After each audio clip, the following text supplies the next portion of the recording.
और मैं ये वचन देता हूं कि जो तुम्हारे चरित्र को सुनेगा मैं कभी उसको कोई दुख विपत्ति नहीं दूंगा। कलयुग ने ऐसा कहा। तो 1 2 3 4 5 6 7 8 9 10 ये भी 10 बुलाते हुए उन्होंने 10 लिया। महाराज नल ने कहा धोखा क्यों? राधा वल्लभ श्री हरिवंश। तो आइए सुनते हैं दिव्य चरित्र। जो इस चरित्र को सुनेगा उसके जीवन में कलयुग दुख दोष बाधा नहीं पहुंचाएगा।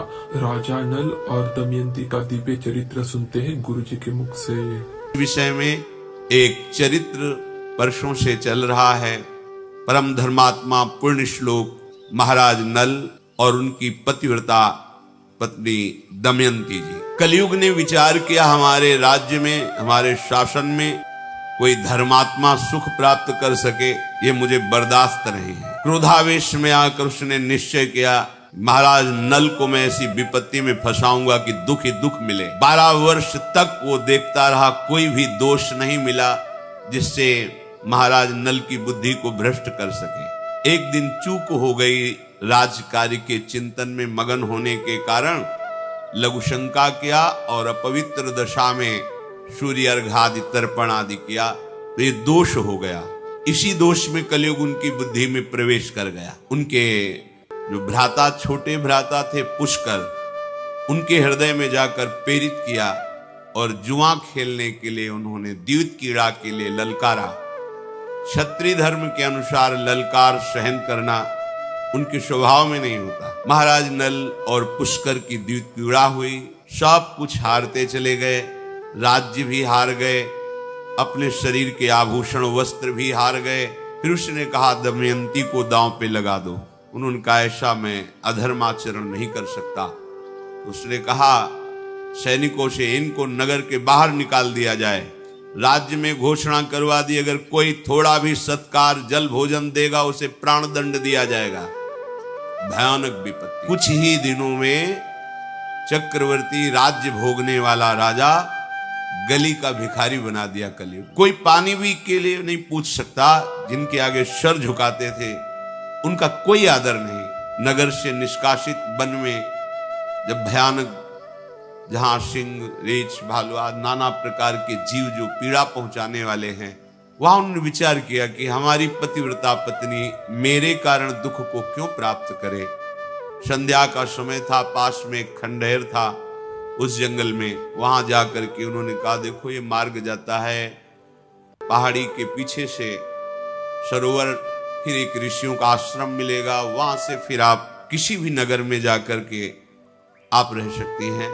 क्योंकि मेरे ऊपर विपत्ति आई है, मुझे लगता है तुम्हें दुख नहीं भोगना चाहिए। उनका महाराज जो आपकी शरण में है पतिव्रता है उसका त्याग करना उचित नहीं है। उनका ये तो हमने आपको ऐसे बता दिया मार्ग, आप शयन कीजिए। वो बहुत ही दुखी थी क्योंकि राज्य छिन गया था और कई दिनों से भोजन भी नहीं मिला था, तो उनको नींद आ गई। महाराज नल उनको वहीं छोड़ करके आधा वस्त्र उनके शरीर का लेकर के जंगल में भटकने लगे। कैसे समय कटे। विपत्ति का समय बड़ा दुखदायी होता है। ये विपत्ति तभी आती है जब हम भगवान के भजन से विमुख होते हैं। अगर प्रभु का भजन चल रहा है तो कलयुग की गति नहीं है कि उसकी बुद्धि का स्पर्श कर सके। कलयुग की गति नहीं कि कोई बाधा डाल सके। दमयंती जी ने वहां से मार्ग में चलते हुए फिर आगे ऋषियों के दर्शन किए। ऋषियों ने उनसे कहा कि तुम चिंता मत करो, ये विपत्ति का समय भी बदलेगा, तुम्हें महाराज मिलेंगे, तुम्हारा राज्य मिलेगा। इतना कहकर वो आश्रम सहित अंतर्धान हो गए क्योंकि वो सब दिव्य ऋषि थे, केवल संबोधन करने के लिए उनकी आंखों के सामने प्रकाशित हुए थे। वो भटकती हुई जंगल में घूम रही थी कि एक व्यापारियों के दल को देखा। व्यापारी दल में पीछे पीछे छुप के चली कि ये कहीं किसी नगर को तो जाएगा ही। एक सरोवर के समीप निर्मल जल देखकर व्यापारियों ने वहां अपना कैंप लगाया। रात्रि में जंगली हाथियों के द्वारा आक्रमण होने पर बहुत से व्यापारी नष्ट हो गए। उन व्यापारियों ने विचार किया कोई अमंगल प्राणी हमारे साथ है जिससे ऐसा अनिष्ट हुआ। जब ये बात सुनी तो दमयंती जी वहां से चल पड़ी कि मैं ही यहाँ पीछे पीछे चल रही हूं, अगर इनको पता चलेगा तो हमारी प्राण हानि कर देंगे। आगे चलकर देखा तो कुछ ब्राह्मण लोग नगर की तरफ जा रहे थे, उनके पीछे चली। विदर्भ देश में प्रवेश किया। वहां की राजमाता महल से देख रही थी कि एक विक्षिप्त स्त्री जो बड़ी ही सुंदर सुशील नवयुवती है, कुछ लोग पीछे उनके लगे हुए कंकड़ मार रहे हैं, उनको लग रहा है पागल है, क्योंकि वो शोक से ऐसी व्याकुल थी। राजमाता ने कहा कि मेरा पता नहीं स्वाभाविक क्यों आकर्षण हो रहा है, इस युवती को महल में बुलाया जाए। आदर के साथ उनको जब सामने दासियों ने ला करके प्रणाम करवाया तो राजमाता ने पूछा, देखने से तुम ऐसा नहीं लगती हो कि विक्षिप्त हो या कोई विशेष परिस्थिति में फंसी हुई, तुम्हारा मुख कमल ऐसा अनुभव कराता है कि तुम तेजस्विनी हो और कोई देवी हो। तो उनका नहीं, महाराज नल द्युतक्रीड़ा में हार चुके हैं और दमयंती सहित वन में चले गए हैं और मैं उन्हीं के महल में सुखपूर्वक निवास करती थी। ये नहीं बताया मैं दमयंती हूं, उन्हीं की सेवा में थी। अब जब वो चले गए तो मेरा कोई आश्रय नहीं बचा।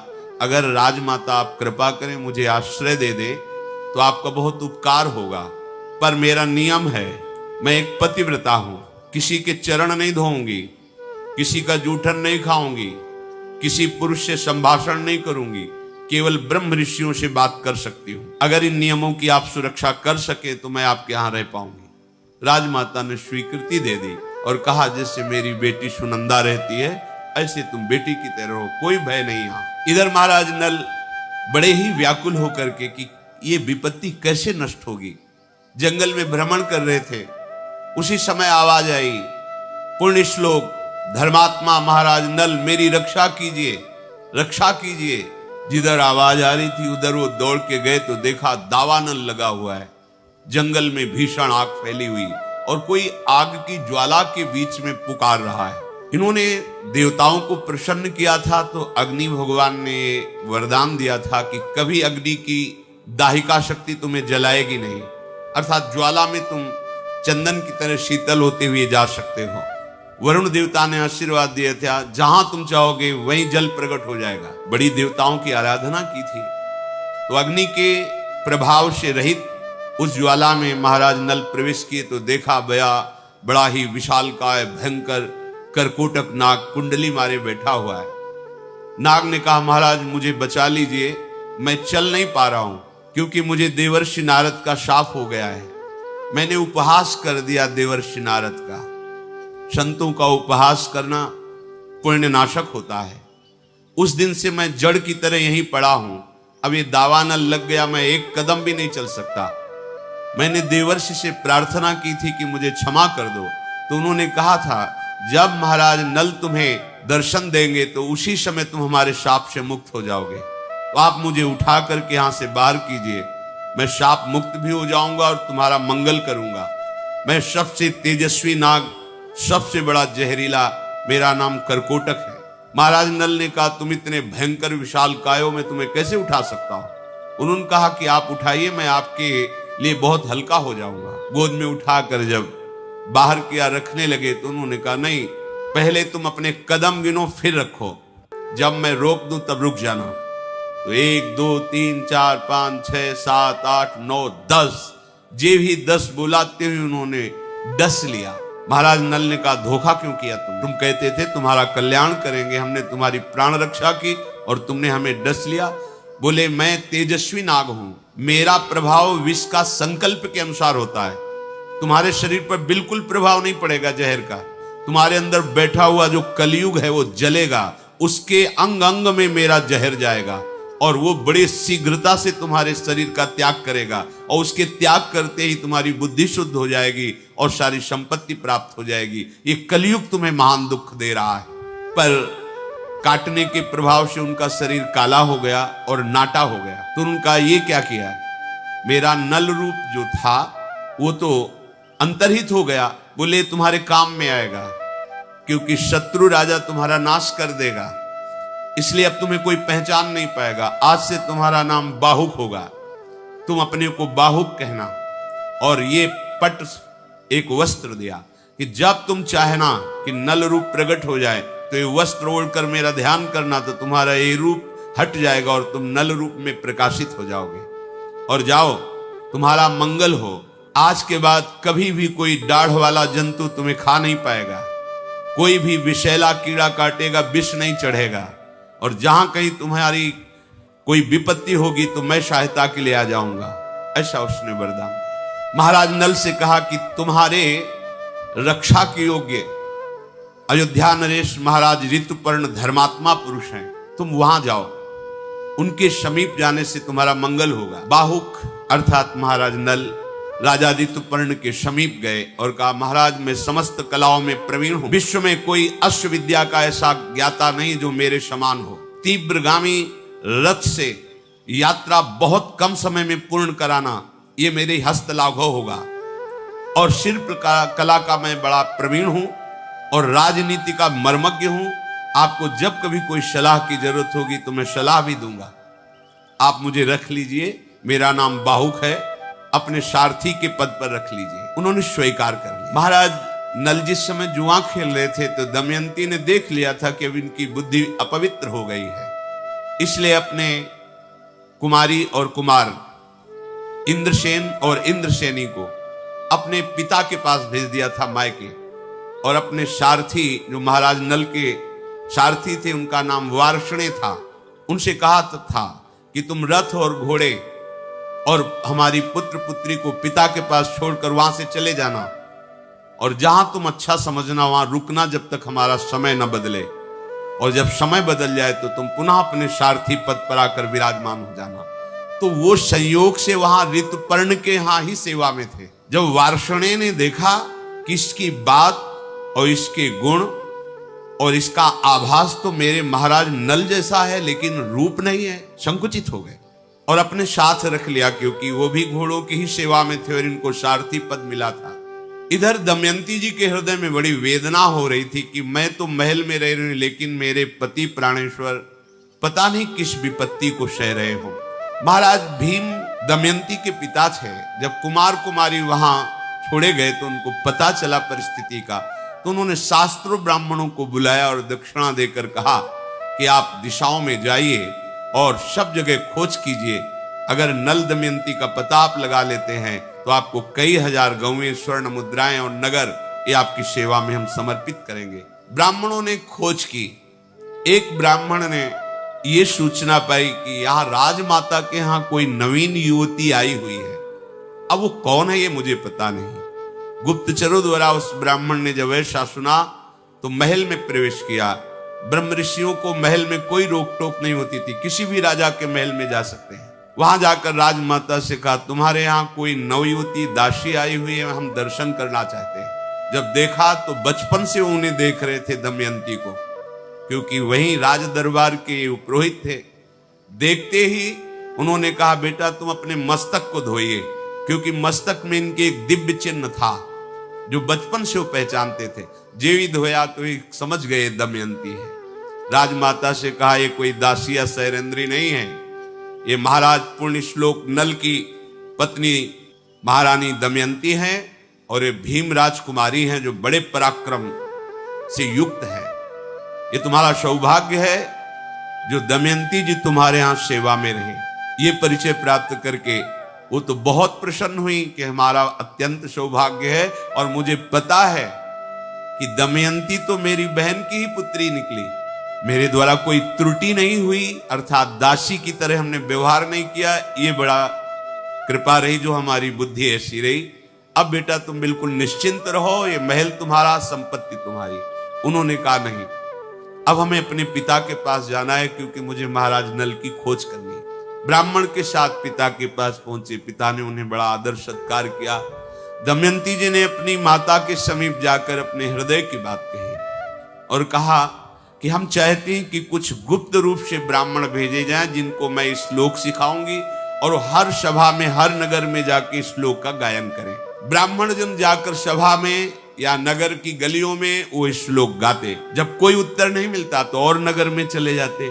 ऐसे ही ब्राह्मण अयोध्या पहुंचे और ऋतुपर्ण की सभा में जब श्लोक गाया तो वहीं बैठे हुए बाहुक रूप में महाराज नल थे। सभा से बाहर निकले और एकांत में उस ब्राह्मण से मिले, उस श्लोक का उत्तर दिया। दमयंती ने कहा था, जो शब्द बोले जाएं वैसे ही शब्द हमारे सामने कहा जाए, मिलावट ना की जाए। संदेश वाहक को इतना चतुर होना चाहिए कि शब्दों में अपनी मिलावट नहीं होनी चाहिए, नहीं भाव बदल जाएगा। जो संदेश दिया जाए, जिन शब्दों से दिया जाए, ठीक केवल उतना ही शब्द बोलना चाहिए, अपनी मिलावट की तो फिर भाव बदल जाएगा। इसलिए ब्राह्मणों से कहा था जैसे शब्द बोले जाएं वही बोलना आके। ब्राह्मण लोग आए और बताया दमयंती से कि राज चिन्ह तो कोई नहीं दिखाई दे रहा था। वो महाराज ऋतुपर्ण के सारथी हैं, काला शरीर है, नाटा स्वरूप है, पर उन्होंने उत्तर में आपके श्लोक का यही दिया था कि कोई भी पतिव्रता पत्नी अपने पति पर दोष नहीं करती। ऐसी परिस्थिति थी दुखद, उस दुखद परिस्थिति में तुम दुख ना भोगो, इसलिए उसने तुम्हारा त्याग किया था। देख लो, वो तुम्हारे जीने के लिए, अन्न प्राप्त करने के लिए अपने अधो वस्त्र को भी स्वर्ण पंखों से युक्त पक्षियों को पकड़ने की चेष्टा की, तो वो पंख धारण करने वाले पक्षी वो कपड़ा भी लेकर उड़ गए। ये बात केवल महाराज नल जानते थे। दमयंती जी ने कहा निश्चित महाराज नल ही हैं, दूसरा कोई नहीं, पर रूप क्यों नहीं है ये मुझे पता नहीं, क्योंकि ये हमारे और महाराज नल के बीच का संवाद केवल महाराज नल जानते हैं। दमयंती ने अपनी माता से कहा मैं एक गुप्त कार्य करना चाहती हूं जिसे महाराज पिता भीमसेन भी ना जान पाए और कोई नगर का एक भी नागरिक ना जान पावे। माता ने सहयोग दिया। दमयंती जी ने कुछ ब्राह्मणों को भेजा कि केवल महाराज अयोध्या नरेश ऋतुपर्ण से जाकर कहो कि दमयंती ने वरण करने के लिए दूसरा स्वयंवर रचा है। बहुत से राजा और राजकुमार आए हैं, आपका भी निमंत्रण है, पर वो बड़ी शीघ्रता से स्वयंवर रचा है, इसलिए समय नहीं है, सुबह ही स्वयंवर है, ऐसा बोलना जाके। ब्राह्मणों ने ऐसा ही किया। ऋतुपर्ण जी ने दमयंती का स्वरूप, सौंदर्य, महिमा सुनी थी। उन्होंने कहा कि कोई हमें सुबह तक पहुंचा ही नहीं पाएगा, 100 योजन अयोध्या से दूर है, कैसे कुंडनपुर में हमें सुबह तक कोई पहुंचा सकता है। तो सारथी बाहुक ने कहा सुबह तो बहुत समय होता है महाराज, मैं संध्या होते होते आपको पहुंचा दूंगा। तो उनका बातें बनाने से नहीं होता, बहुत बड़ी यात्रा है, 400 कोस दूर, 100 योजन का मतलब 400 कोस दूर, और रथ से इतने कम समय में पहुंचा देना। उनका महाराज मेरी यही अश्वविद्या है, तो उनका तुम शीघ्र घोड़े छांट कर लाओ और मैं तैयारी करता हूं, स्वयंवर में मैं दमयंती के सम्मिलित होना चाहता हूं। 4 ऐसे मरे से घोड़े छाट के लाए। उनका तुम्हारा दिमाग खराब है, ये घोड़े कहीं एक नगर से दूसरे नगर में नहीं जा सकते हो, तुम इतनी लंबी यात्रा। बोले हम पर विश्वास है, तो तुम्हारे राज परिवार के घोड़ों में ऐसे घोड़े हैं ही नहीं, जैसे ये बलवान घोड़े तुम्हें निर्बल दिखाई देते हैं। आप आइए और रथ पर विराजिए। जे ही रथ पर वो विराजे, घोड़ों ने घुटने टेक दिया। उनको लगा कमजोरी के कारण। उन्होंने कहा देखो जब मैं बैठा तो ये घोड़े घुटने टेक दिए, ये यात्रा करेंगे। बोले महाराज अब ये भूमि को प्रणाम करके भूमि का स्पर्श भी नहीं करेंगे, ये वायु वेग से चलने वाले घोड़े हैं और मैं इनकी परीक्षा करके इनको जांच करके लाया हूं। ऐसा ही किया, रथ पर विराजमान हुए, चल पड़े। अचानक वो दुपट्टा संभाल नहीं पाए, गिरा। उन्होंने कहा हमारा दुपट्टा गिर गया है, रुको। तो उनका महाराज पता है कितने कोस आप आगे निकल चुके, आपका दुपट्टा गिरा और आप बोले इतने में कई योजन हम आगे निकल चुके हैं, इतनी तीव्र गति रथ की। तो उनका आश्चर्य है तुम्हारी अश्व विद्या को, पर मेरी भी विद्या आप समझ लीजिए, मैं गणित विद्या में पूरे विश्व में नंबर 1 में हूं। तो उनका महाराज कहना अलग बात होता है, प्रमाण दीजिए। ऐसे चलते हुए कहा ये बहेड़े का वृक्ष है, इसमें जितने ऊपर पत्ते लगे हुए हैं उससे 102 पत्ते नीचे ज्यादा गिरे हुए हैं, एक डाल में इतने फल, इतने पत्ते, इतने पुष्प हैं। रथ रोक दिया और कहा मैं गणना करके ही प्रमाणित मानूंगा। तो उनका अगर इसकी गणना में लगोगे तो स्वयंवर में नहीं पहुंच। बोले आप निश्चिंत रहिए। देखा एक डाल काट करके जितने पत्ते बोले थे उतने ही पत्ते, उतने ही फल, उतने ही पुष्प। उनका महाराज आपकी गणित लाजवाब है। तो उनका गणित ही नहीं, मैं द्यूत कीड़ा का भी महारथी हूं, मैं तुम्हें द्यूत कीड़ा भी बताऊंगा और तुम मुझे अश्व विद्या बता देना। इतने में कलयुग शरीर से बाहर निकला और महाराज नल को प्रणाम किया और कहा आप क्षमा कर दीजिए, मैं कर्कोटक के विष से जलते हुए अब नहीं रह सकता, इसलिए मैं निकला हूं। अगर तुम क्षमा कर दोगे तो विष का शमन हो जाएगा। और मैं ये वचन देता हूं कि जो तुम्हारे चरित्र को सुनेगा मैं कभी उसको कोई दुख विपत्ति नहीं दूंगा। कलयुग ने ऐसा कहा। महाराज नल ने कि हमारे प्रारब्ध का ही विधान था, इसमें तुम्हारा क्या दोष। कलयुग बहेड़े के वृक्ष में समा गया और वो रथ हाँक करके कुंडनपुर पहुंचे। वहां देखा तो कोई स्वयंवर का कहीं कोई चिन्ह भी नहीं, कोई राजा नहीं, कोई राजकुमार नहीं, कोई हलचल नहीं। तो ऋतुपर्ण बड़े ही विद्वान राजा थे। मन में हुआ कि ऐसा क्यों ब्राह्मण लोग मिथ्या भाषण नहीं करते। तो ये हमारे यहाँ जाके बोले कि स्वयंवर है, यहाँ तो कोई रचना नहीं। जे ही महाराज भीम ने सुना कि बड़े बलवान विद्वान धर्मात्मा राजा ऋतुपर्ण पधारे हुए हैं, तो उनको वैसे ही अगवानी की, महल में लाए, स्वागत किया और कहा महाराज अचानक आपका आगमन मैं जानना चाहता हूं कि किस कारण से हुआ। अब वो ये तो बोल नहीं सकते कि स्वयंवर के कारण, तो वहां कुछ भी स्वयंवर का नहीं। उन्होंने कहा बस आपसे मिलने की इच्छा हुई इसलिए चला आया। उनको लगा ऐसा कैसे हो सकता है, इतना बड़ा राजा केवल मिलने के लिए आया हो बिना किसी कारण के। पर जब कह रहे हैं तो मान लेते हैं। महल में उनके विश्राम की व्यवस्था की। रथ को एकांत में जहां अश्वशाला थी वहां खड़ा करके घोड़ों को छोड़ा और सेवा में बाहुक जो महाराज नल हैं वो लग गए। घोड़ों की रखवाली करने वाले बाहुक को दासी के द्वारा दमयंती ने कहा कि आप इनकी चेष्टाओं पर नजर रखना। यद्यपि मेरा हृदय कह रहा है कि महाराज नल पधार चुके हैं, रथ की घड़घड़ाहट से मुझे अनुभव हो गया ऐसा रथ केवल महाराज नल चला सकते हैं। पर यहां 3 दिखाई दिए, एक महाराज ऋतुपर्ण, दूसरे वार्ष्णे और तीसरा वो जो काला और नाटा। तो महाराज नल कहाँ है? और मुझे आभास हो रहा है कि मेरे पति पधारे हुए हैं। जो सत्य पे चलता उसका हृदय कभी मिथ्या संकेत नहीं करता, जो सत्य बोलता है उसकी वाणी कभी मिथ्या नहीं होती। जो पातिव्रत धर्म से युक्त है वो अपने पति के सामीप्यता का आभास निश्चित कर लेती है। दमयंती जी ने अपनी दासी से कहा आप जाकर के इनकी चेष्टाओं पर नजर कीजिए। ये महाराज ऋतुपर्ण के सारथी के रूप में जो है क्या मेरे महाराज नल हैं? पर महाराज नल तो बड़े तेजस्वी गौरांग बदन और ये काले रंग के। विश्वास मेरा कहता है ये महाराज नल है, पर प्रमाण कहता है कि नल नहीं है। मुझे प्रमाण चाहिए। दमयंती बोली दासी से केशनी तुम मेरा एक काम करो, ये छोटी छोटी बाहों वाले जो कुरूप रथ वाहक हैं इनके निकट जाओ और मैं जैसे शब्द बोल रहे हूं वही बोलना। मधुर वाणी से पूछना तुम्हारा कुशल है। साथ ही उनके नेत्रों को देखना, उनकी चेष्टाओं को देखना। और फिर मुझे मेरी जो शंका है कि मेरे महाराज नल हैं पर बाहरी प्रमाण नहीं है, फिर मैं जैसा विचार करूं फिर वैसा तुम करना। इनके सामने एक बात कहना कि जब एक ब्राह्मण ने ऋतुपर्ण की सभा में श्लोक सुनाया था तो तुमने उत्तर दिया था, तुम उस विषय को कैसे जानते हो? वो दूती बड़ी सावधानी से गई और बाहुक को प्रणाम करके बोली तुम्हारा कुशल हो, तुम स्वस्थ हो, तुम्हें यात्रा में कोई विघ्न तो नहीं हुआ? मैं आपको देखकर बहुत प्रसन्न हूं, पर हमारी जो स्वामिनी है दमयंती वो जानना चाहती कि जब ब्राह्मण ने अयोध्या में श्लोक गायन किया और आपने उत्तर दिया, आप उसको कैसे जानते हैं?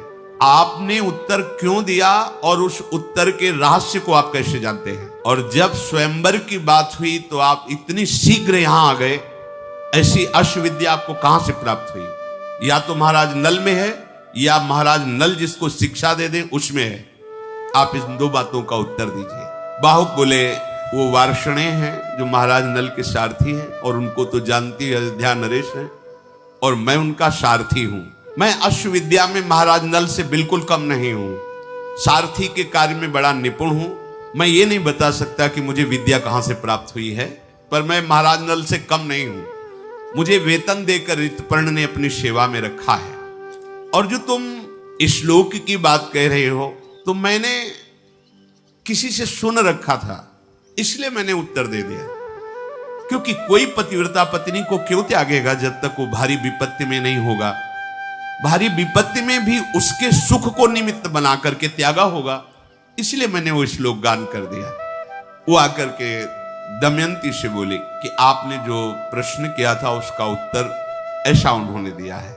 हृदय में बहुत वो जल रहे कि अभी कोई हमें संकेत नहीं मिल रहा कि हमारे महाराज नल है, पर मेरा हृदय कहता है कि मेरे महाराज नल है। कहा एक बार जाओ और कहो क्या उस पुरुष का एक कर्तव्य था कि जो प्राणपण से समर्पित शरणागत हो उसका त्याग कर दे किसी भी विधान से। दासी गई और जाकर के कहा कि जो शोकाग्नि में वैसे ही व्यथित थी, असहाय थी, तो क्या उस पुरुष को अपनी शरणागत स्त्री का त्याग करना उचित था? ये दमयंती जी ने प्रश्न किया है आपसे, क्योंकि आपने उस पुरुष के विषय में बोला है, तो क्या उस पुरुष को उचित था? उनके आंसू चलने लगे। उन्होंने कहा कि उसके हृदय में कितना बड़ा विचार दुखद आया होगा। वो किंकर्तव्य विमूढ़ हो गया था, उसके ऊपर कलयुग का प्रभाव था। कई कारणों से उन्होंने अपनी प्रिय पत्नी का त्याग किया, ना कि क्रोध से, ना कि दोष दृष्टि से। जिसके वस्त्र अपहरण कर लिए गए, जिसका राज्य अपहरण कर लिया गया, जो भटक रहा है दुखद परिस्थिति में, वो अपनी पत्नी को कैसे दुख देने की बात सोच सकता है? इस परिस्थिति में पत्नी को दुख ना मिले इसलिए उसने त्याग किया था। दमयंती जी ने जब ये उत्तर सुना तो उनका महाराज के सिवाय बात कोई कह नहीं सकता। फिर जाओ, उसकी परीक्षा करो, अब की बार कुछ बोलना मत, बस खड़ी रहना। जब वो कोई कार्य करे तो उसके कार्य पर दृष्टि रखना। उनको बोलो कि हमारे यहां कोई भूखा नहीं रह सकता, तुम आए हो, थक गए हो, भोजन पाइए, पर सब कच्चा लेके जाना, कुछ भी पका नहीं होना चाहिए। और जब वो पकाएं तब तुम थोड़ा सा निकाल कर मेरे पास ले आना और उनकी पकाने की विधि को देखना। वो आग्रह करें तो भी उनको जल और अग्नि, ये दो की सुविधा मत देना। तुम्हें जो जो लक्षण दिखाई दे वो अक्षरशः मेरे से आके कहना। दमयंती के ऐसे कहने पर उनकी दासी केशनी वहां गई और बाहुक से कहा कि हमारे यहां भूखा कोई नहीं रह सकता। महाराज तो महल में पा रहे हैं, आप स्वयं बना लीजिए कुछ फल और कुछ रांधने की वस्तुएं जो भोजन में वो रखी और कहा आप स्वयं अपने अनुकूल बना लीजिए, आपको कैसा अनुकूल पड़ता है वो आप अपने अनुकूल बना लीजिए। पात्र रख दिए, भोजन रख दिया, ना किसी पात्र में जल ना कोई अग्नि। बाहुक ने ऐसे पात्रों को स्पर्श किया, जल भर गया, क्योंकि वरुण देव का आशीर्वाद था, तुम जैसे ही जल का चिंतन करोगे वहीं जल प्रकट हो जाएगा। खाद्य पदार्थों को धो करके और जे ही चढ़ाया और अग्नि का चिंतन किया तो अग्नि प्रकट हो गई। बिना कोई लकड़ी ईंधन के अग्नि स्वयं प्रकाशित हो रही है। इन चेष्टाओं को देखा, आश्चर्यचकित हो गई और वो अपने हाथ से अग्नि को संभाल रहे हैं। हाथ में कोई अग्नि जल नहीं, क्योंकि उनका वरदान था, जितना जल चाहिए उतना ही जल प्रकट हो जाता था। आश्चर्यजनक बात कि उनके हाथ में जो फूल स्पर्श हो जाए कभी मुरझाएगा नहीं, मसल दे तो भी फूल मसलेगा नहीं और सुगंधित और खिल जाएगा। पुण्यात्मा पुरुष थे। ये अद्भुत लक्षण देख करके वो शीघ्रता पूर्वक आई और दमयंती जी से कहा कि बाहुक की ये चेष्टाएं हमने देखी है। उनकी चेष्टाओं में दमयंती जी ने पूरे महाराज नल की शक्ति को देखा कि ये पावर तो केवल महाराज नल को प्राप्त है। उनका एक और परीक्षा करो, उनके पकाए हुए भोजन को लाओ, क्योंकि धर्मराज ने आशीर्वाद दिया था उस भोजन में अमृत का स्वाद मिलेगा। चारों देवता, देवराज इंद्र, अग्नि, वायु और धर्मराज, ये चारों बहुत प्रसन्न थे महाराज नल पर। बातचीत में लगाकर चतुर्दासी ने थोड़ा सा भोजन निकाला और वो दमयंती को जाके दिया। दमयंती ने जे ही पाया उन्होंने कहा पक्का पक्का ये महाराज नल है। अब मुझे पूर्ण विश्वास हो गया, अब कोई संशय नहीं, ये महाराज नल हैं। और वो व्याकुल होकर के रोने लगे। किसने से कहा है इंद्रसेनी और इंद्रसेन कुमार कुमारी को ले जाओ, उनके समीप जाओ, देखो उन बच्चों के साथ कैसी चेष्टा करते हैं। इंद्रसेना और इंद्रसेनी को जो ही समीप ले गए, महाराज नल जो बाहुक रूप में थे कई वर्षों बाद अपने बच्चों को दौड़ पड़े, दोनों बच्चों से लिपट करके बहुत जोर जोर से रोने लगे। फिर एकदम सावधान हुए और दासी से कहा बड़े प्यारे बच्चे हैं, मैं अपने बच्चों से बिलग हूं, इसलिए इन बच्चों को देखकर मुझे अपने बच्चों का प्यार आ गया, इसलिए दुलार किया। देखो तुम बार बार यहां मत आओ, बच्चों को ले जाओ और यहां मत आओ, कहीं कोई शंका न कर ले, अब दोबारा यहां मत आना। वो बच्चों को लेकर चली गई और पूरा वैसे बताया कि महाराज ऐसी ऐसी चेष्टा करके रोने लगे थे। महाराज नल जो बाहु के रूप में हैं, दमयंती ने अब निश्चय किया कि अब मैं दर्शन करूंगी, अब कोई संशय नहीं, मेरे महाराज नल ही है। मां से कहा, मां ये जो बाहु सारथी है, अब संदेह नहीं, मैंने परीक्षा करके देख लिया है, मेरे पति महाराज नल हैं, सारे लक्षण महाराज नल के हैं, केवल रूप नहीं है, इसलिए मैं स्वयं जाकर के देखना चाहती हूं, पर जब तक आपकी आज्ञा नहीं होगी तब तक मैं ना उनके पास जा सकती हूं ना उनको बुला सकती हूं।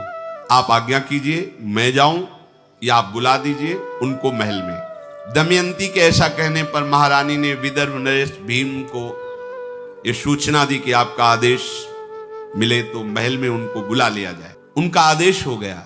महाराज नल को राजभवन के भीतर महल में लाया गया। दमयंती ने राजा नल के नेत्रों में सब छुप सकता है लेकिन नेत्र नहीं छुप सकते। नेत्र से भाव प्रकट हो जाते हैं। कोई भी कैसा भी, अगर चोर भी है और आप सही नेत्रों में नेत्र मिलाए तो नेत्र बता देंगे। उनके नेत्रों में, प्रेमी है तो नेत्र से पता चल जाएगा, द्वेषी है तो नेत्र से, छल कपट है तो नेत्र, सब छुपा सकते हो, नेत्र नहीं छुपा सकते, पर नेत्र पहचानने की योग्यता होता। दमयंती जी ने जे ही नेत्र मिलाए, महाराज नल के नेत्रों से आंसू बहने लगे। दमयंती जी ने कहा, ऐसा कोई धर्मज्ञ पुरुष नहीं है जो अपनी प्रिया को अकेले में दुखद परिस्थिति में छोड़कर चला जाए। केवल एक ऐसे महाराज नल ही हैं जो अचेत अवस्था में अपने प्रति पूर्ण अनुराग रखने वाली पतिव्रता पत्नी का त्याग करके चले गए। मैंने कभी जीवन में मिथ्या नहीं बोला, स्वप्न में भी किसी पुरुष का चिंतन नहीं किया, आज तक कभी एक अपराध नहीं किया। दमयंती कैसी देवियां होती थी और मैंने स्वयं उनका वर्ण किया है, फिर उनका क्या कर्तव्य है कि हमें त्याग दे। दमयंती जी ऐसी बातें कह रही हैं, महाराज नल की आंखों से अश्रु बह रहे हैं। दमयंती उत्तर दीजिए। तो उनका, तुम्हें पता चल ही गया है कि मैं हूं, मुझे पता चल गया है कि तुम जान गई हो कि मैं हूं। तो आप देखो, राज्य नष्ट हो गया, सारी विपत्तियां थी।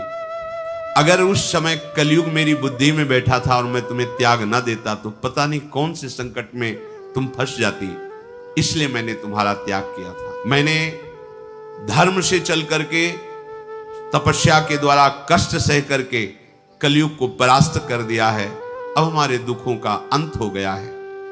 ये पापी कलयुग जिसकी भी बुद्धि में बैठ जाता है उसका सर्वनाश कर देता है। इसने मेरा सर्वनाश कर दिया। मैंने तो कुछ किसी का बिगाड़ा नहीं, पर ये बैठ करके हमारा ये युग धर्म का प्रभाव है। एक ही उपाय है जिससे इसके प्रवाह से आप बच सकते हो, ये बहा के ले जाएगा। कलयुग केवल नाम आधारा, सुमिर सुमिर नर उतर ही पारा। यदि नाम जप करोगे तो तुम्हें कलयुग का प्रभाव परास्त नहीं कर पाएगा। ये अपने प्रवाह में प्रवाहित, मान लीजिए बड़ी दुर्गति हो, ये तो जीवन की बात है, मरने के बाद जो गति होती है आप उसको ये मत समझिए कि नहीं नहीं कोई नरक नहीं, कोई गति दुर्गति नहीं होती, तुम्हारे कहने से नहीं होगा। यहां तुम अपराध करते हो तो जेल मिलती है ना, पहले तुम्हारी पिटाई होगी, फिर तुम्हारा मुकदमा चलेगा, फिर सजा सुनाई जाएगी, आजीवन कष्ट भोगोगे, एक गलती का फल आजीवन। तो जैसे कहा जाता है कि हजारों वर्ष तुम्हें नरक भोगना पड़ेगा। अब लगता है ये तो बातें केवल बना रहे हैं, तो गलती तो तुमने एक की थी, आजीवन कारावास क्यों मिला? तो सोचो, यहां एक गलती अगर साबित हो गई हिंसात्मक, व्यभिचारात्मक, तो उसका परिणाम आपको जीवन भर क्लेश भोगना पड़ता है। तो क्या तुम जो पापाचरण कर रहे हो इसका परिणाम तुम्हें नरक नहीं भोगना पड़ेगा? तुम्हारे ना कहने से थोड़ी हो जाएगा, समझो, तुम्हारे ना कहने से हो जाएगा। अरे कोई राजकीय कानून नहीं है, जो मन आए सो करो करो। जब फंस जाओगे, प्रमाणित हो जाओगे, तो तुम्हें खुद पता चलेगा। तो सत्संग के द्वारा, शास्त्र श्रवण के द्वारा अपने लोग जान रहे हैं कि भयानक वेदना, दंड दिया जाता है नरक में अगर हम ऐसे ऐसे आचरण करेंगे, और ये आचरण करवाने में समर्थ है कलयुग, इसका प्रभाव है। बच सकते हो तो केवल भगवान नाम से। इसीलिए चीख चीख के कहते हैं कि शाप साधनों को करने की सामर्थ्य अब नहीं रह गई, कि आप तपस्या करो, आप जितेंद्रिय हो करके प्राणायाम करके और समाधि भाव, न शरीरों में ताकत रहेगी, न आहार में ताकत रहेगी, न बुद्धि में ताकत रहेगी। एक बात सब कोई कर सकता है, बच्चा हो, बूढ़ा हो, कोई पढ़ा लिखा हो ना हो, जो जहां जैसे भी राधा राधा राधा राधा। इसके लिए तुम्हें कोई ये शर्त नहीं रखी जा रही कि ऐसे हो तो राधा बोलो, नहीं, जैसे भी हो, जहां भी हो, राधा राधा राधा। तो कलयुग की क्या बात है, काल भी बाधा नहीं पहुंचा सकता, विश्वास कीजिए, काल भी बाधा नहीं पहुंचा। जहां राधा वहां कहां बाधा। और नहीं चाहे जितने शुभ कर्म कर लो, बख्शेगा नहीं कलयुग। देखो ये शुभ कर्म करने वाले पुण्य श्लोक महाराज नल का चरित्र इसीलिए गान करके कहा कि तुम कितना पुण्यात्मा होगे, इन जैसे महापुरुषों जैसे थोड़ी होगे। कैसी विपत्तियां, कैसे दुख, कैसे संकट भोगने पड़ रहे हैं। तो राधा राधा कहने से संकटों से बच जाएंगे क्या?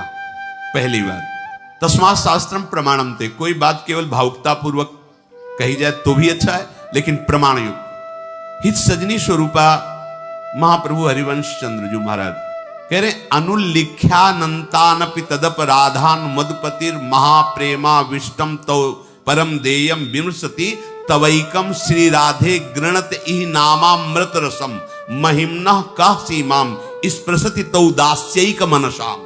कि जिसने केवल इतना सीख लिया है, राधा राधा राधा, तो लालजू ही महाराज संपूर्ण न्यायाधीशों का न्यायाधीश है, सुप्रीम पावर लालजू महाराज। सब मुकदमा हो गया, फांसी की सजा सुना दी गई, लेकिन राष्ट्रपति ने क्षमा कर दिया तो खत्म खेल।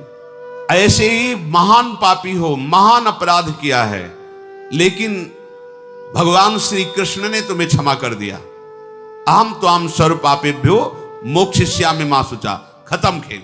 तो हित सजनी स्वरूपा हरिवंश महाप्रभु कह रहे, अनुल्लिख्यानंतानपि तदपराधान मधुपतिर।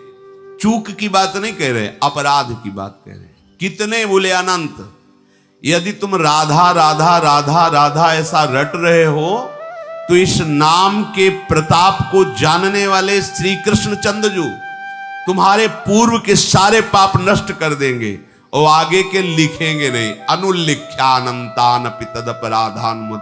फिर महाप्रेम से युक्त होकर विचार करते हैं, किसने राधा नाम लिया है, क्या दें? तो ये माई को वस्तुएं राधा नाम के बराबर थोड़ी हो सकती। तो आविष्ट होकर के उसको प्रेम प्रदान करते हैं, उसके पीछे पीछे डोलते हैं। बोले लाडली, ये तो आपके नाम की महिमा हुई, और कहीं किसी ने आपके चरणों का शरणागत भाव लेकर आपकी सेवा की भावना, दासत्व की भावना कर ली, तो उसको क्या देंगे? ये तो केवल नाम की महिमा, राधा नाम की महिमा। कलयुग की कोई चाल नहीं चल सकती, काल की कोई चाल नहीं चल सकती। जब आप राधा राधा राधा राधा रटेंगे ना, तो राधा नाम का एक प्रभाव है। जैसे हमारी राधा किशोरी का स्वभाव है, ने कहूं न रिस कहूं भूल हूं न होत सके, ऐसे एक प्रभाव है राधा नाम का।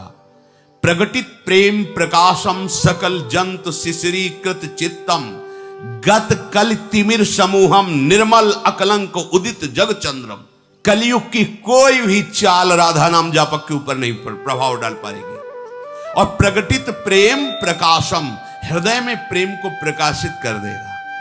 ऐसा ज्ञान का चंद्रमा शीतलता प्रदान करते हुए उदय होगा।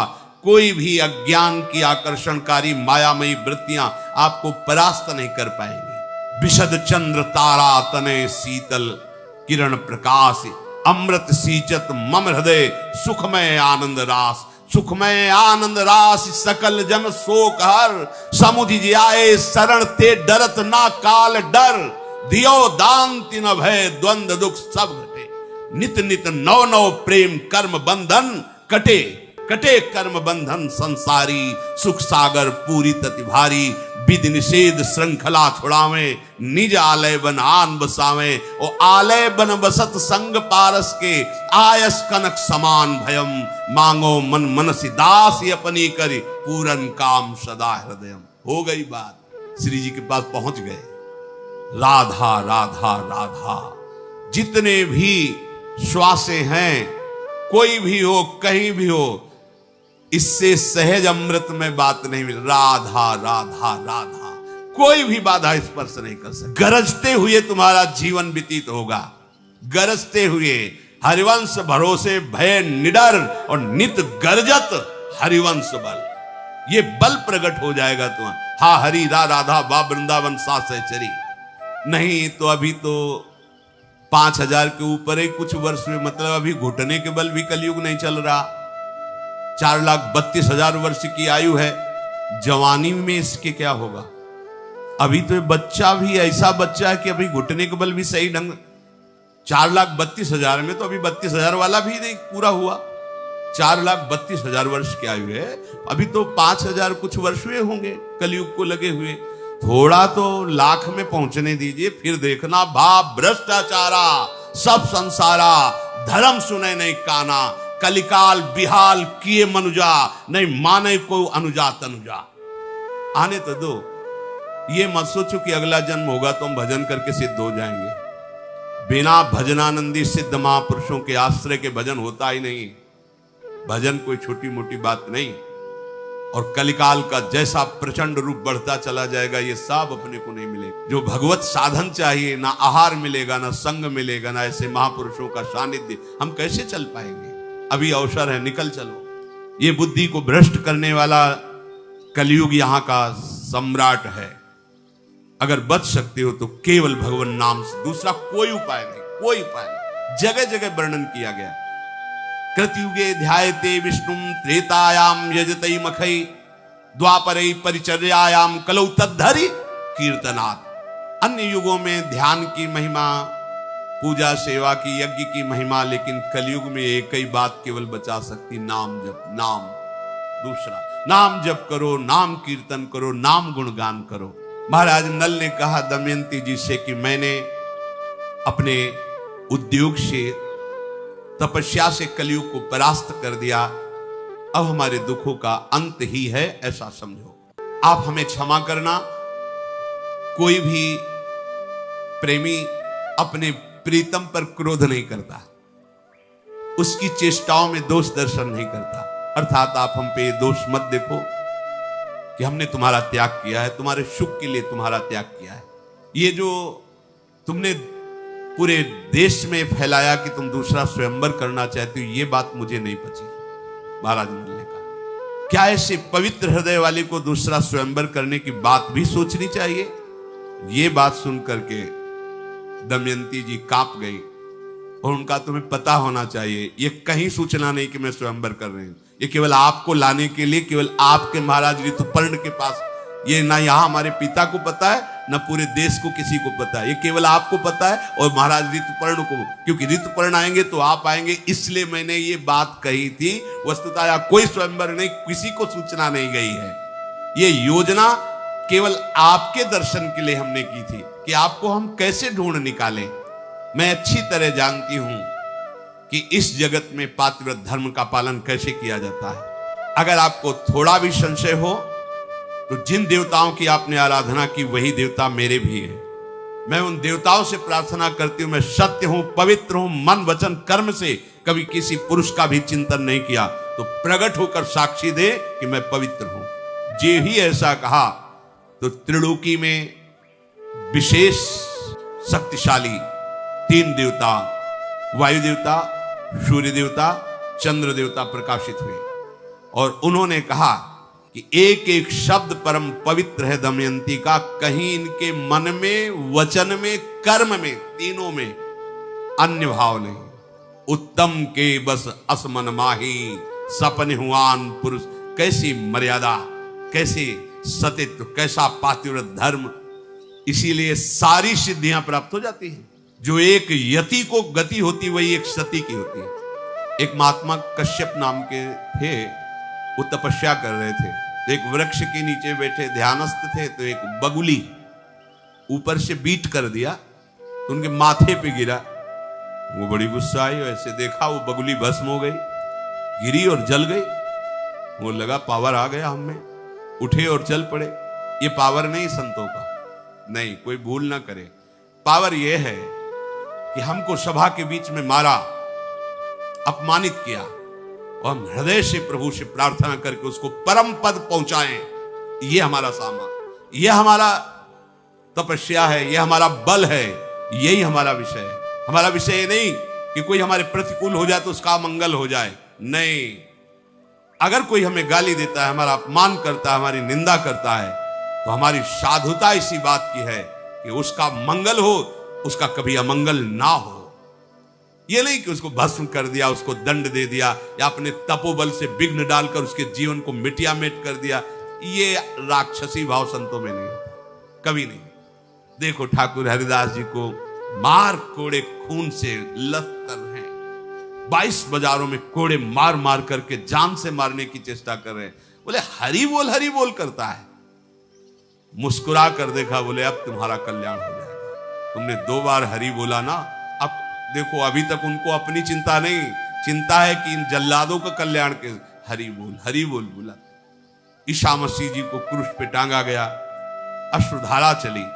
निज जनों ने पूछा, प्रभु क्या आपको बहुत पीड़ा हो रही?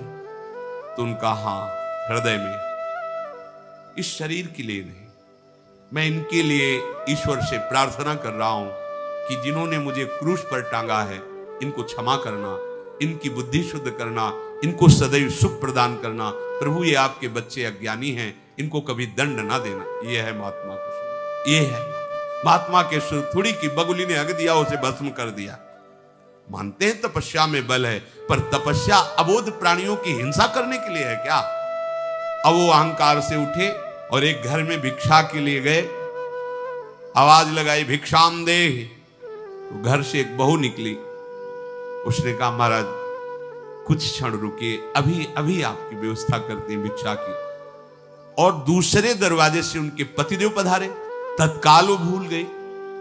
पतिदेव का आगमन होते ही उनकी परिचर्या में रह गए। जब उनको जल पिला लिया तब कहा, आपके घर के द्वार पर भिक्षावृत्ति के लिए कोई भिक्षुक महात्मा खड़े हैं, आपकी आज्ञा हो तो उनको भिक्षा दे आए। उनका अवश्य अवश्य, अगर आप पहले बता देती तो आप पहले ही चली जाती। उनका नहीं, हमारा पहला कर्तव्य है आपकी सेवा करना। वो आपके भवन में आए, इसलिए आपसे आदेश की आवश्यकता है। नजदीक गए तो बहुत गुस्सा हुए वो, क्योंकि बगुली को जला चुके थे ना। उन्होंने कहा इतना विलंब कैसे हुआ? तो उनका महाराज मैं एक पतिव्रता हूं, मेरे लिए मेरे पति से बढ़कर कोई नहीं है। अगर आपको भिक्षा देने आई तो उनके भवन में आप आए, इसलिए मेरा आपके प्रति आदर भाव पति के भवन में आने के कारण, और मेरे पति पधारे तो मैं उनके स्वागत में उनको बैठाया, जल पिलाया, फिर आदेश लेकर। तो मुझे जानती नहीं हो? तो जानती हो, वो पेड़ की बगुली मत समझ लेना। उस देवी ने कहा, वो पेड़ की बगुली मत समझ लेना कि तुम गुस्सा से देखोगे भस्म हो जाओ। अभी तुम बच्चे हो, अभी तुम्हें पता ही नहीं तपस्या किसे कहते, धर्म किसे कहते। एक अबोध प्राणी को भस्म करके तुम अपने को सिद्ध समझ। होश उड़ गए उनके, क्योंकि वहां कोई था नहीं। अब तो घबरा गए, हाथ जोड़ा और कहा, देवी तुम तो एक घर की बहू हो, श्रृंगार की हुई, ना कोई तपस्या, ना तुम कैसे जानती हो? बोले मुझे तीनों कालों का ज्ञान है, केवल अपने पति की आराधना करने पर। मैं अपने पति को भगवान मानती हूं, मन वचन कर्म से उनकी सेवा में रहती हूं, कभी मिथ्या छल कपट नहीं करती, इसलिए मुझे पूरा तीनों काल का ज्ञान है। क्या हुआ है, क्या हो रहा है, क्या होगा, तीनों का ज्ञान है। अभी तुम अबोध हो, तुम्हें ज्ञान की आवश्यकता है। कहां जाऊं? बोले जाओ, एक व्याध है, उन व्याध के पास जाओ, वो तुम्हें बताएंगे कि ज्ञान किसे कहते हैं। व्याध हमें ज्ञान देगा, ब्रह्म ऋषि वो। बोले जाओ तो तुम। वहां गए तो शुरू था, कितने किलो चाहिए? बोले आधा किलो। बोले ये ज्ञान देगा? और चलने लगे तो उनका, सुनो सुनो महाराज, वो पतिव्रता ने भेजा है ना, थोड़ी देर रुको, ग्राहक निपटा ले, फिर आपसे बात करते। बिना फोन का। बोले बताओ। हम तो यहाँ त्रिकाल स्नान करते हैं, प्राणायाम, संध्या, गायत्री, तप, और ये मांस वेश्या इसको पता है?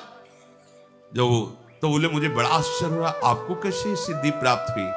बोले मैं अपने माता पिता को भगवान मानता हूं, 8 पहर उनकी सेवा करता हूं, व्याध कुल में जन्मा हूं, इसलिए कुल का कर्म करता हूं, कोई हिंसा नहीं करता हूं, कोई झूठ छल कपट नहीं करता हूं। घर ले गए तो सिंहासन में बूढ़े माता पिता थे, साष्टांग प्रणाम किया और दिखाया कि मैं 8 पहर जैसे भगवान की सेवा की जाती है, अपने माता पिता की सेवा करता हूं, इनको मैं अपना भगवान मानता हूं, इसलिए मुझे तीनों काल का ज्ञान प्राप्त हो गया। जैसे पुंडरीक जी अपने माता पिता को भगवान मान, तो विठ्ठल भगवान उनके दर्शन देने के लिए आए थे। अगर हम अपने धर्म से युक्त हैं तो धर्म का बड़ा प्रताप होता है। दमयंती जी ने कहा मेरी पवित्रता को प्रमाणित करने के लिए तीनों देवता प्रकाशित हो गए, सूर्य, चंद्र, वायु, महाबली वायु, और कहा मैं प्रमाण देता हूं, साक्षी हूं। क्योंकि सूर्य चंद्र क्यों प्रकट हुए? रात्रि में भगवान चंद्र की साक्षी रहते, दिन में भगवान सूर्य, और दिन रात्रि दोनों के साक्षी वायु देवता होते हैं। वायु के बिना जी नहीं सकता कोई, इसलिए प्रधान तीन देवता प्रकट हुए और कहा आज तक मन वचन कर्म से दमयंती जी ने कभी किसी और का चिंतन ही नहीं किया। अंतरिक्ष लोक में वायु देवता, चंद्र देवता और सूर्य देवता ने कहा कि दमयंती पूर्ण निष्पाप है, जीवन में कभी पापाचरण नहीं। कैसे महाभागवत जन है। तुम्हारी प्राप्ति के लिए दमयंती आज भी देखो, जो वस्त्र तुमने काटा था आधा ले गए थे वही ओढ़े हुए हैं। जल से केवल पवित्र हो जाती थी, कभी उट्टन लगा के स्नान नहीं किया, कभी श्रृंगार नहीं किया, कभी आभूषण धारण नहीं किए। दमयंती परम पवित्र है, आप बिना किसी प्रश्न के इनको स्वीकार करें। दमयंती जी को महाराज नल ने हृदय से लगाया और कहा कि अब तुम बाहु के हृदय से नहीं लगी हो। देखो करकोटक नाग का स्मरण करके जे ही वस्त्र रखा उन्होंने दिया था तो वो नल रूप से प्रकाशित हो गए। नल रूप जे ही प्रकाशित होया, दमयंती जी ने बहुत प्रसन्न होकर के अपने पिता माता से कहा आज हमारे मनोरथ सफल हो गए हैं। जैसे चंद्रोदय होने पर शीतलता छा जाती है, ऐसे पूरे नगर में उत्सव मनाया गया। दमयंती के माता पिता ने बड़ी सेवा की दोनों की, इसलिए फिर उन्होंने अनुमति मांगी कि अब मुझे अपने राज्य जाना है। राजा नल ने विनीत भाव से ससुर को प्रणाम करके कहा कि आपकी बड़ी कृपा रही, अब आप मुझे आशीष दीजिए, मैं अपने राज्य को जा रहा हूं। जो विपत्ति में सहयोग करे वही रिश्तेदार, वही मित्र, पर प्राय ऐसा कम होता है। विपत्ति में लोग मुख फेर लेते हैं।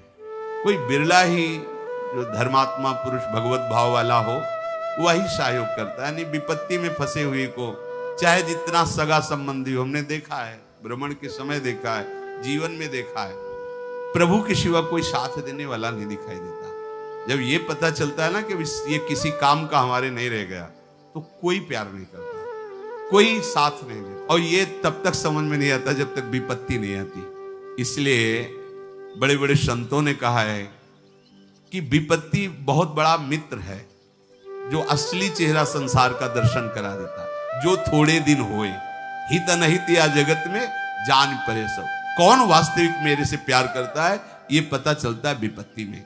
महाराज आपने विपत्ति में मेरा सहयोग किया, आपने जो सहयोग किया उसका थोड़ा सा और आप सहयोग कीजिए, मेरे को कुछ संपत्ति दीजिए, क्योंकि मैं अपने राज्य को वापस लाने के लिए एक बार जुआ फिर खेलूंगा जाके। तो बहुत से अश्व 16,000 बलवान हाथियों को स्वर्ण से आभूषित करके 600 पैदल सैनिक और 150 सुंदर स्वर्ण जटित रथ महाराज नल को दे।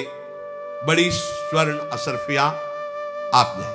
हमारा राजा नल अपनी सब वैभव के साथ अपनी राजधानी में गए और पुष्कर से कहा कि आओ हमने संपत्ति एकत्रित कर ली, अब जुआ होगा। तुमने छल के द्वारा मुझे हराया था, अब मैं धर्म के द्वारा तुमसे विजय प्राप्त करूंगा। उसने कहा महाराज बड़ी बड़ी बातें मत करो, अभी तो सब कुछ हार के गए थे, खेल तब होगा जब इस दांव में दमयंती को भी लगाओगे आप। महाराज नल ने कहा दमयंती मेरे प्राण संपत्ति सब एक दांव में, और तेरे प्राण और राजधानी, राज परिकर, राज खजाना एक दांव में, एक ही बार का पासा पड़ेगा। मैं अपने प्राणों सहित दमयंती पूरा वैभव तुम्हारा, चाहे मार देना या सुरक्षित रखना ये तुम्हारे ऊपर बात। तुम्हारे प्राण, तुम्हारा राज्य खजाना ये सब मेरा, एक दांव, जो जीते। अब तो पूरी सभा में जो दबे हुए महाराज नल के वफादार जन थे सब हाँ खेलना पड़ेगा इसे, क्योंकि ये धर्म कहता हुआ है कि जो हारा है वो कभी भी आकर ललकारे तो उसको दाव देना चाहिए, खेल खेलना चाहिए। ये धर्म का विषय है। पुष्कर आओ तुम अब हमारे सामने, अगर तुम द्वित कीड़ा नहीं खेलना चाहते तो आओ हमारे तुम्हारे द्वंद्व युद्ध होगा। जो विजयी होगा वो सब संपत्ति का अधिकारी बनेगा। उसने कहा महाराज तो तैयार कर लो दमयंती को हमारी दासी बनाने के लिए, क्योंकि वो देख चुका था कि सब कुछ जीत चुके हैं। महाराज नल ने कहा गलत शब्द का उच्चारण नहीं, असंबद्ध प्रलाप बिल्कुल नहीं, पहले आप दांव खेलिए, जुआ प्रारंभ कीजिए। व्यर्थ का समय नष्ट करने पर हो सकता है हम तुम्हें दंड दे दें। अगर हार गए तो एक शब्द नहीं बोलूंगा, हमारे प्राण ले लेना, दमयंती ले लेना, पूरा वैभव ले लेना। कलयुग की चाल में पुष्कर ने विजय प्राप्त की थी, वस्तुतः महाराज नल से किसी भी तरह वो विजय प्राप्त नहीं कर सकते। जो ही एक दाव रखा गया पासे महाराज नल की तरफ, एक ही दाव में था, दोबारा नहीं खेलना, अब तो पूरा राज खजाना। महाराज नल ने कहा बोलो, तुमने छल कपट करके हमें इतना दुख दिया था, अब क्या करें, तुम्हारा क्या करें। वो चरणों पे गिर के कि आखिरकार बड़े भाई हो, तुम्हारा मन हो प्राण ले लो, तुम्हारा मन हो जीवन दो। उनका नहीं, आदि संपत्ति जाओ, धर्म ये नहीं कहता, जाओ तुम सुखपूर्वक जियो, आधी राजधानी का शासन तुम संभालो, जाओ। हम ये जो प्रसंग सुनाया महाराज नल का, ये इसलिए सुनाया, श्री भगवान ने एक श्लोक में कहा कि शुभ और अशुभ ये दोनों कर्म तुम्हें केवल दुख ही देंगे।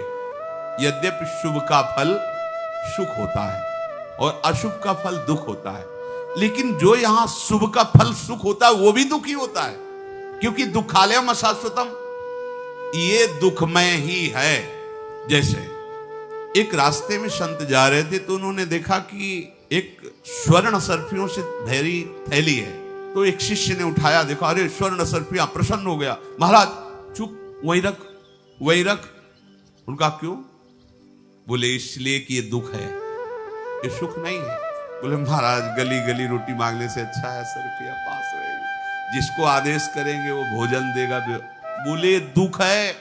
प्रायः श्रद्धावान पुरुष ही गुरु के वचनों पर विश्वास करते हैं, क्योंकि गुरु दूर की देख के कह रहे हो, तुम नजदीक की देख के कह रहे हो, तो तुम्हें नजदीक में लगता है क्या संकट है। ये बावराईपन तो है कि मिली हुई संपत्ति का त्याग कर रहे हैं, कह रहे नहीं चाहिए, और अभी हमको कहेंगे कि जाओ गांव से रोटी मांग के लाओ, ये क्या है। गुरुजनों की बात पर यदि विश्वास होगा तो परिणाम में आप समझोगे, मार्ग में हो सकता है आप न समझ। उन्होंने शिष्य से कहा तुम देखना चाहते हो कैसी विपत्ति है, कैसा दुख है ये। बोले प्रभु मुझे तो सुख ही नजर आ रहा है, इसमें क्या दुख नजर आ रहा है। छुप जाओ झाड़ियों में, थोड़ी देर नाम जप करते हुए देखना ये कैसी विपत्ति है। 4 घोड़सवार निकले वहां से, उन्होंने देखा थैली, उतरे, अरे उसमें स्वर्ण सर्फिया है। बोले यार तो फिर तो आनंद आ गया, अब हम यहीं रुकते हैं, आज यहीं खान पान होगा। सुनो तुम जाओ बाजार और अच्छे अच्छे पदार्थ लाओ, कुछ पेय पदार्थ लाओ, खाया पिया जाए, फिर यहां से चलेंगे। बोले 2 लोग रुको, 2 लोग जाओ, 2-3 सर्फियां उससे ले ली, ढेर सारी सर्फियां, 2 लोग उनके पास अस्त्र शस्त्र, वो गए लेने। दोनों ने विचार किया ये 4 हिस्से लगेंगे, अगर 2 लगे तो कैसा रहेगा। बोले बढ़िया, तो ऐसा करते हैं जहर मिला देते, उनके भोजन हम लोग पा लेते, कह देंगे हम लोग तो पाया है, आपके लिए लाए हैं, दोनों में जहर मिला देते, वो दोनों पाएंगे, मरेंगे, आधा आधा हो जाएगा। बोले पक्का। ऐसा ही किया, उसमें हलाल जहर मिला दी। इधर दोनों बोल रहे कि अगर 2 हिस्से लगे तो कैसा रहेगा। बोले बढ़िया रहेगा। बोले आते ही शूट कर देना, तो कर देंगे। वो भोजन में 2 के लिए जहर मिला के ला रहे मारने के लिए, और इन दोनों ने आते ही दोनों को गोली ठोक दी। दोनों उधर मर गए, नजदीक गए, बोले अभी तो मरी गए हैं, भोजन पा लेते हैं, फिर आराम से चलते हैं। बढ़िया पेय पदार्थ और भोजन पाया, दोनों वहां मर गए। गुरु ने कहा देखा, चारों मर गए।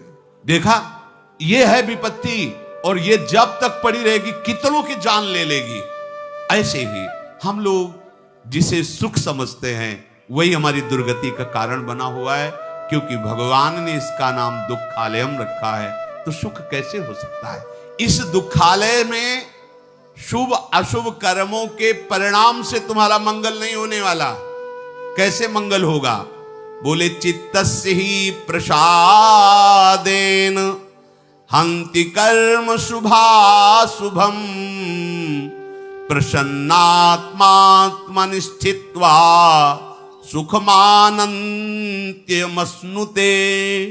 जब कोई मनुष्य अपने चित्त को प्रभु के चरणों में उनके नाम में लगाता है, उसका हृदय पवित्र होने लगता है, और उसके शुभ और अशुभ दोनों कर्म नष्ट हो जाते हैं। ये बात महामहिमामयी है, इसके सामने कोई बात नहीं। चित्तस्य ही प्रसादेन हन्ति कर्म शुभाशुभम। अशुभ कर्मों को तो हम बाधा समझते हैं और शुभ कर्मों को नहीं समझते। नहीं, बिल्कुल वैसे ही शुभ कर्म बाधा है जैसे अशुभ कर्म है। अशुभ कर्म लोहे की जंजीर है, शुभ कर्म सोने की जंजीर है। तो सोने की जंजीर में खंभा में बांध दिया जाए, चाहे लोहे की जंजीर में, बात तो दुख तो दोनों में है। कैसे नष्ट होंगे शुभ अशुभ कर्म? जिसका चित्त प्रभु से जुड़ गया है। तो प्रसादेन हृदय में प्रसन्नता जागृत होती, पवित्रता जागृत होती है। और भगवत भजन हन्ति कर्म शुभाशुभम, शुभ अशुभ कर्म का नाश कर देता है। ये बात पकड़ो भाई। आप जहां भी जाते हैं, जहां भी किसी संत महात्मा के पास, किसी तीर्थ में, किसी भगवत विग्रह के दर्शन हेतु, या कहीं किसी डॉक्टर या किसी झाड़ फूक, कहीं भी एक ही उद्देश्य होता है, दुख की निवृत्ति हो जाए। आप सच्ची मानो, कहीं भी जाओ, अगर आपका चित्त भगवान से विमुख है तो शंकर सहस विष्णु अजतो ही सकहि न राखि राम कर द्रोही। विश्वास कर लो, वही तुम्हारा सर्वनाश कर देंगे। भगवान से अपने चित्त को जोड़े बिना तुम्हें कहीं शांति नहीं मिल सकती। कुछ भी करके देख लो, तुम्हारे शुभ अशुभ कर्म तुम्हें दंड देंगे ही। शुभ अशुभ कर्म से बचने का एकमात्र उपाय है प्रभु के चरणों का आश्रय लेकर नाम जप कर। हन्ति कर्म शुभाशुभम। आगे कह रहे, लक्षणम तू प्रसादस्य यथा तृप्तः सुखम स्वपेत निवाते वा यथा दीपो दीपेत कुशल दीपितः। जैसे अच्छे अच्छे भोजन को पाकर तृप्त हुआ मनुष्य आराम से सोता है, ऐसे ही जब कोई खूब भजन करता है और उसके शुभ अशुभ नष्ट हो जाते हैं तो उसका मन चंचलता रहित होकर, कामना रहित होकर विश्राम को प्राप्त। पायो परम विश्राम राम समान प्रभु नाही। इसी की चाह में भटक रहे हो, देश विदेश दौड़ भाग जितनी, मन विश्राम को प्राप्त, आनंद युक्त हृदय हो जाए। और ये संसार के भोगों में, संसार के संग्रहों में हो ही नहीं सकता जब तक प्रभु का भजन नहीं करोगे। प्रभु का भजन करने से कैसा आनंद मिलता है, जैसे भूखा आदमी अच्छे अच्छे पदार्थ पाकर शीतल छाया में सो रहा हो, ऐसे ही हृदय में वो विश्राम, वो सुख मिलता है। व्यास भरोसे कुंवरी के सोवत पाव पसार। वायु रहित स्थान में जैसे दीपक रख दो, बिल्कुल हिले डुले बिना वो लौ चलती रहती है। भजन तुम्हारा तभी परिपक्व माना जाएगा जब भरी सभा में, भीड़ में, बाजार में आपके मन की स्थिति प्रभु में कैसी हो, वायु रहित स्थान में रखे हुए दीपक के लौ की तरह। भजन की पूर्णता किसमें यहां बता रहे हैं? जब आपके मना स्थिति हो, जैसे वायु स्थान में दीपक रखा है, बिल्कुल एक तार लो जल रही, ऐसे एकदम अखंड तेल धारावत भगवत चिंतन चल रहा है। चाहे सभा में हो, चाहे एकांत में हो, चाहे बाजार में हो, चाहे निर्जन में हो। इसके लिए सबके लिए साधारण उपदेश है ये।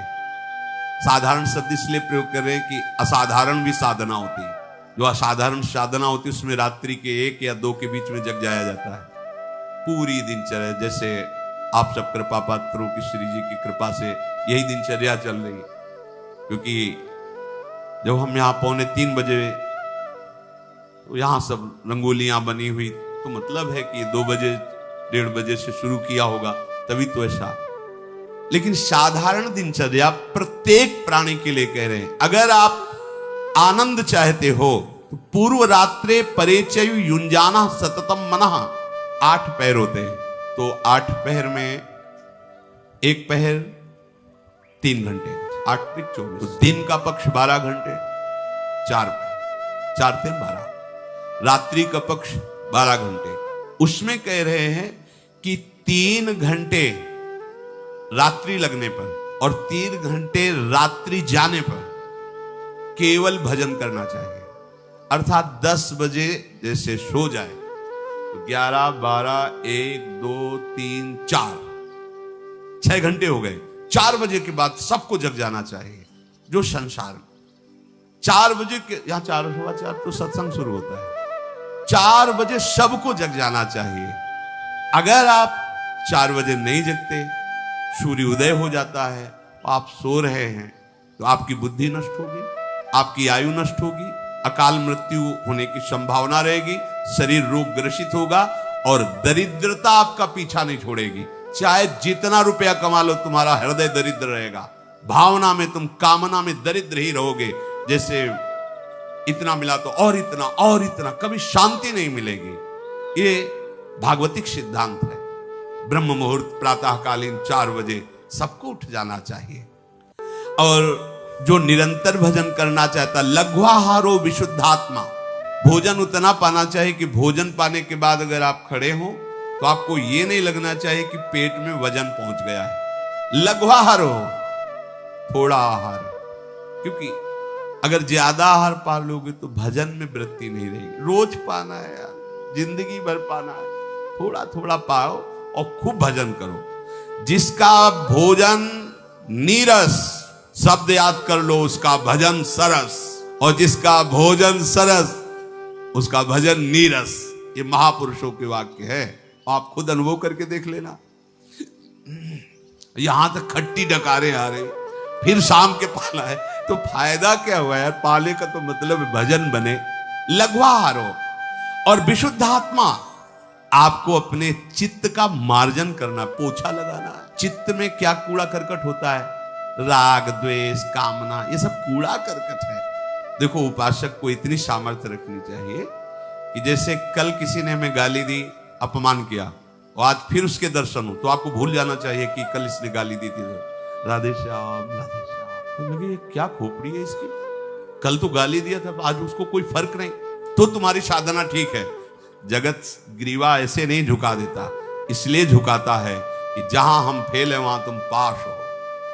ये बात संत का स्वभाव, साधक की महिमा इस बात में नहीं कि अपने तप का प्रयोग, अपनी पवित्रता का प्रयोग दूसरों को दुख देने के लिए करे। जैसे प्यार भरी मां अपने बच्चे को कभी कष्ट दे ही नहीं सकती, ऐसे साधुते होए न कारज हानि। बच्चा भले गुस्सा में आके मां के बाल नोचे और मां को पीटने की भी कोशिश करे, पर मां के दिल से अगर यंत्र लगा के देखो तो उस बच्चे को उस समय भी आशीर्वाद ही दे रही होगी।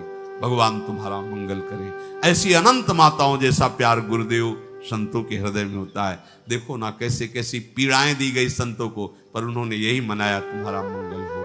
तो आप अपने जीवन को सुखद बनाने के लिए और जीवन के परिणाम को महासुखद बनाने के लिए भगवान श्री हरि के चरणों का आश्रय लेकर निरंतर भजन करने का अभ्यास करें। राधा वल्लभ श्री हरिवंश अगर आप अंत तक देख रहे हो तो धन्यवाद। जितने भी लोग देख रहे हो, लाइक, शेयर, सब्सक्राइब जरूर कीजिए। अगर आपको ये दमयंती और राजा नल का दिव्य चरित्र पसंद आया होगा तो शेयर, लाइक, शेयर, सब्सक्राइब जरूर कीजिए। सभी लोगों को राधे राधे। भगवान मंगल भवन है, सबका मंगल करेंगे, सबके दुखों को मिटाएंगे, सबके संकटों को मिटाएंगे। एकमात्र वही ऐसी सामर्थ्य रखते हैं, दूसरा कोई नहीं। श्री राधा वल्लभ लाल की।